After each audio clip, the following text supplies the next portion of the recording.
I was just wondering, perhaps optimists are just people that don't have enough information, which is why most people that are optimists tend to be relatively young, because their ignorance allows them to be full of hope. It's only when they get older and the years of life and experience has chipped away at their ignorance does all of that optimism slowly fade away.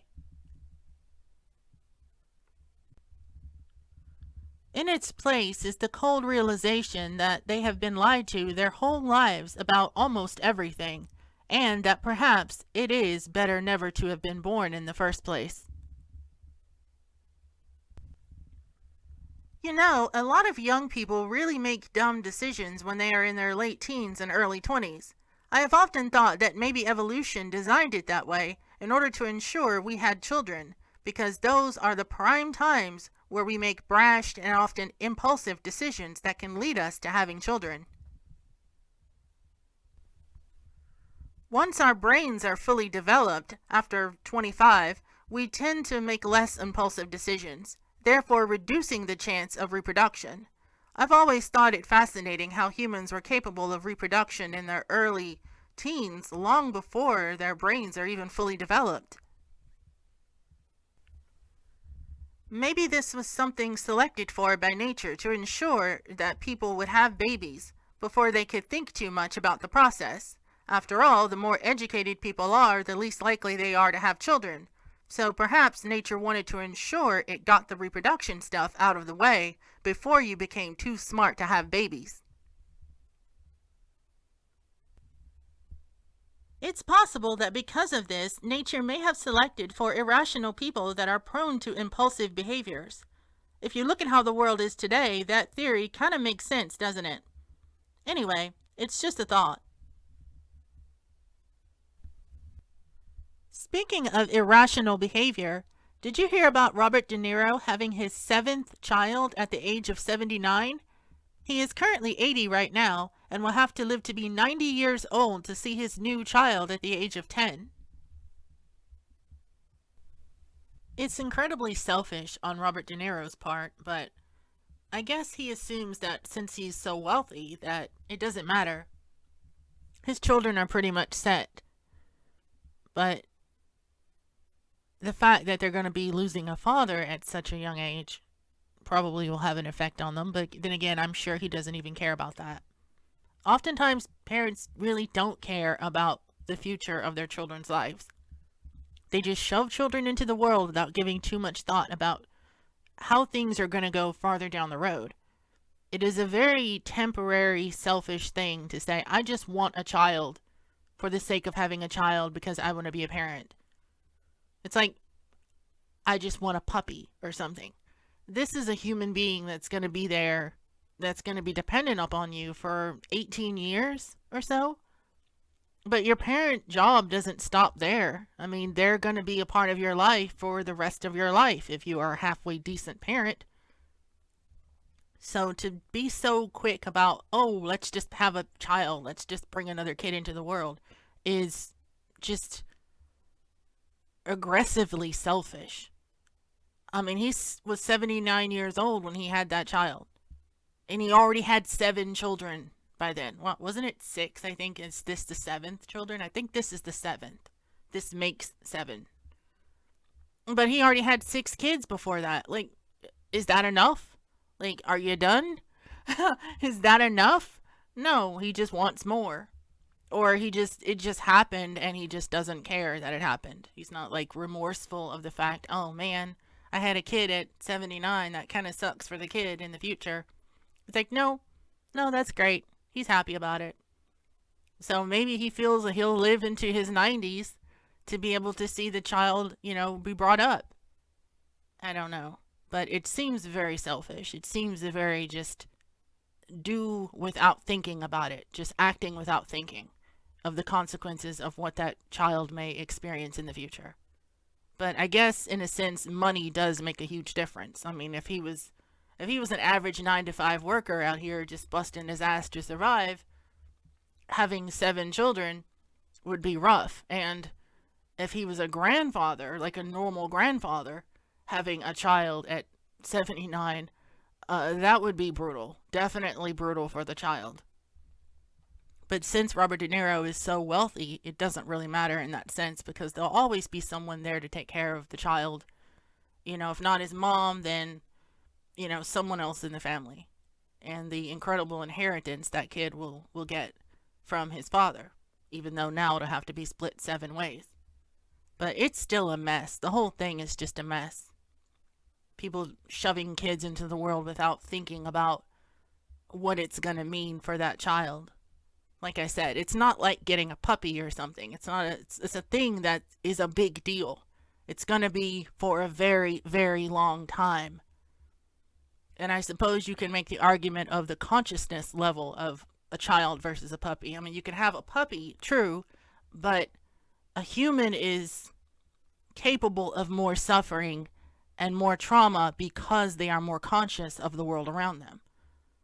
So it's a bigger crime to bring a child into the world than, say, animals, because we suffer more. We can experience it more loss, more pain, more trauma, more things. It means more to us.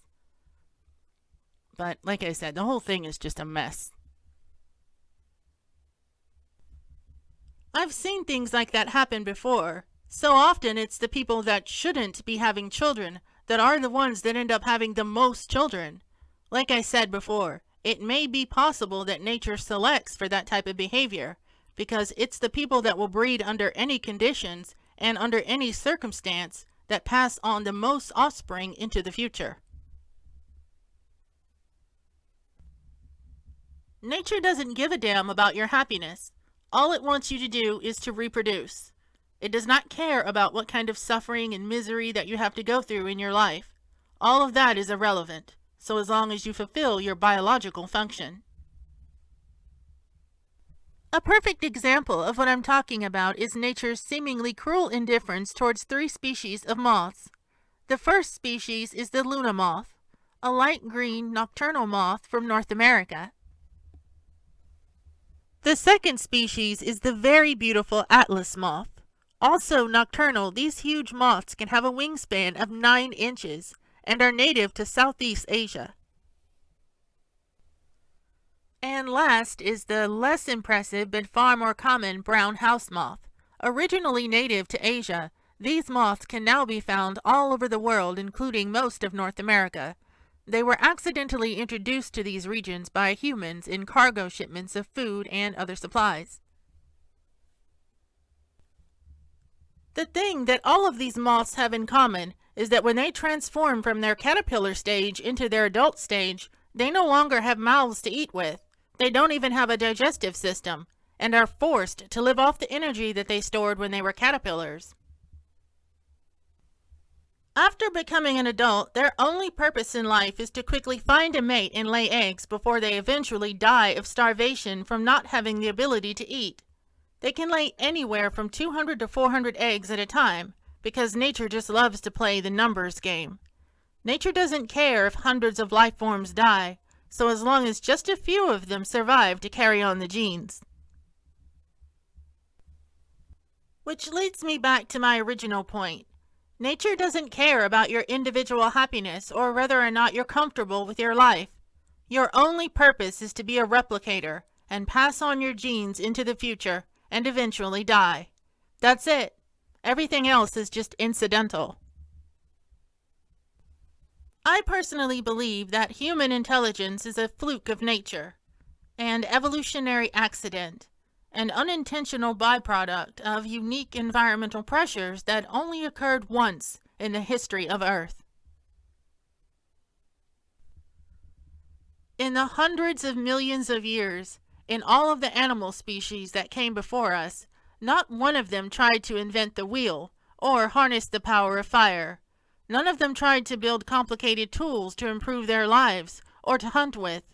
In hundreds of millions of years, it only happened once, and in only one branch of animals, in the genus Homo, of which we are the only surviving members. You don't need to be intelligent to be a good replicator. You just need to be able to pass your genes into the future any way you can. There are some insects that live only for one day, and their only purpose is to quickly find a mate, lay eggs, and die. That is quite literally all they have time to do. Becoming an intelligent and wise species is meaningless in the eyes of nature. Humans building large cities, pyramids, international space stations, rovers on Mars, and self-driving cars are all just unintentional byproducts of having a big brain. A brain that originally just evolved to keep our scrawny little asses alive on the harsh grasslands of Africa. There are estimated to be around 160,000 different species of moths on Earth. Some moths are capable of detecting the smell of a female moth from 7 miles away, because replication is that important. Insects are some of the most successful organisms on the planet because they don't question the game of life, they just play it. Which is why I have grown to believe that nature favors unintelligent creatures, as well as unintelligent and irrational people. People that are willing to reproduce and have as many children as they can despite the consequences, or whatever circumstances they may find themselves in. As I have said before, the less educated a person is, the more likely they are to have children. It's as if nature has started to select for dumber and dumber people to reproduce. I know it's just an unintentional consequence of the modern environment that we live in today, but if we keep going in this direction, we may end up finding ourselves in a real idiocracy situation.